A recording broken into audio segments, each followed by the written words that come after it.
क्या आपकी कुंडली में काल सर्प दोष है और आप उससे बहुत ज्यादा परेशान हो चुके हैं? तो मैं आज आपको बताने वाला हूं काल सर्प दोष के कुछ लक्षण और उनके निवारण के उपाय के विषय में। आप सब जानते हैं ज्योतिष शास्त्र में प्रमुख रूप से 12 प्रकार के काल सर्प दोष बताए जाते हैं, जिसमें दूसरे नंबर का जो काल सर्प दोष है वह है कुलिक काल सर्प दोष। जब द्वितीय भाव में राहु और अष्टम भाव में केतु की स्थिति होती है, तब जातक की कुंडली में कुलिक नाम के काल सर्प योग का निर्माण हो जाता है।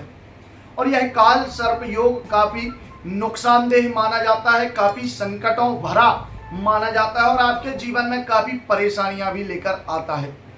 क्या इसके लक्षण हैं और कैसे आप इससे बच सकते हैं, इस वीडियो में आप सभी बातों को विस्तार से समझ पाएंगे। तो चलिए शुरुआत करते हैं। मैं आपका मित्र ज्योतिष आचार्य पंडित रोहित तिवारी आपके साथ पुनः उपस्थित हूं एक नए विषय को लेकर। कुलिक नामक काल सर्प योग। द्वितीय में राहु और अष्टम भाव में केतु के होने पर कुलिक नाम के काल सर्प योग का निर्माण हो जाता है। यह योग द्वितीय भाव अर्थात धन के भाव में राहु की स्थिति होने के कारण आर्थिक रूप से आपको काफी परेशान कर देता है। घर में धन की कमी होने लगती है, सेविंग्स बिल्कुल खत्म होने लगती है, घर में बरकत नहीं रहती है और अनावश्यक खर्चे बढ़ने लग जाते हैं। धन की बहुत ही ज्यादा कमी से आपको जूझना पड़ता है और आपकी जो वाणी होती है वह कर्कश वाणी होती है। आप बहुत कड़वा बोलने लग जाते हैं, आपका किसी से व्यवहार बहुत अच्छा नहीं रह पाता है, आप गाली गलौज करने लग जाते हैं, अपशब्दों का प्रयोग करने लग जाते हैं, यहाँ तक कि आपका अपनी वाणी पर नियंत्रण नहीं रह पाता है। इस काल सर्प योग से पारिवारिक कलह बहुत ही ज्यादा बढ़ जाती है, जिसके कारण परिवार में अलगाव हो जाता है, परिवार के लोग अलग हो जाते हैं। यह काल सर्प योग विवाह में विलंब का कारण भी बनता है, वैवाहिक सुख में कमी करने वाला माना जाता है, दाम्पत्य जीवन को काफी कष्टों भरा बना देता है, साथ ही साथ विवाह विच्छेद के अर्थात तलाक आदि के योग में भी प्रबलता करने वाला माना जाता है।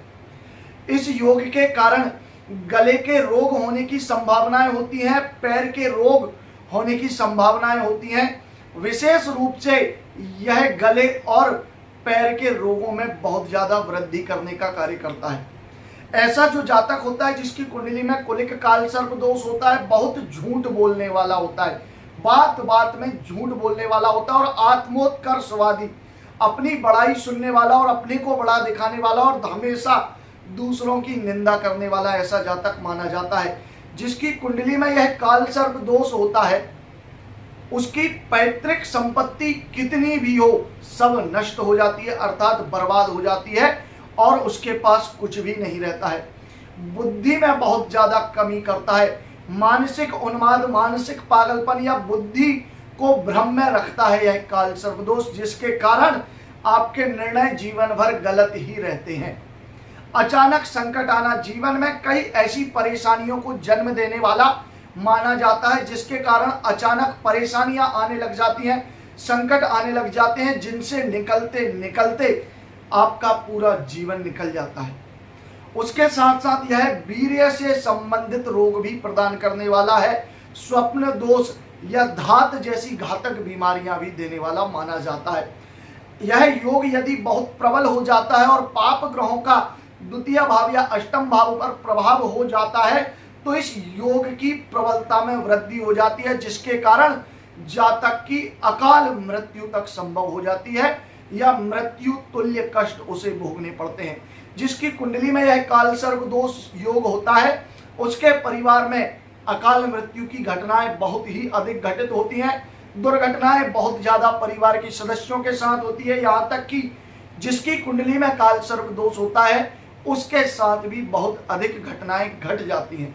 तो यह योग अच्छा नहीं माना जाता है। इस योग से बचने के लिए आपको सामान्य और छोटा सा उपाय करना है।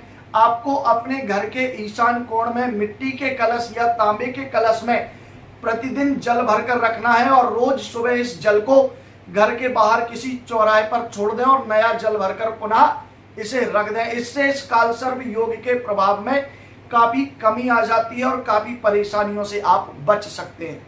वीडियो अच्छा लगा है तो चैनल को सब्सक्राइब करके जाइए और यदि आप अपने काल सर्प दोष की शांति के विषय में सही तरीके से जानना चाहते हैं और किस तरीके से काल सर्प दोष की शांति आपको कराना चाहिए, तो स्क्रीन पर दिए गए नंबर पर संपर्क करके आप परामर्श प्राप्त कर सकते हैं। जय श्री महाकाल।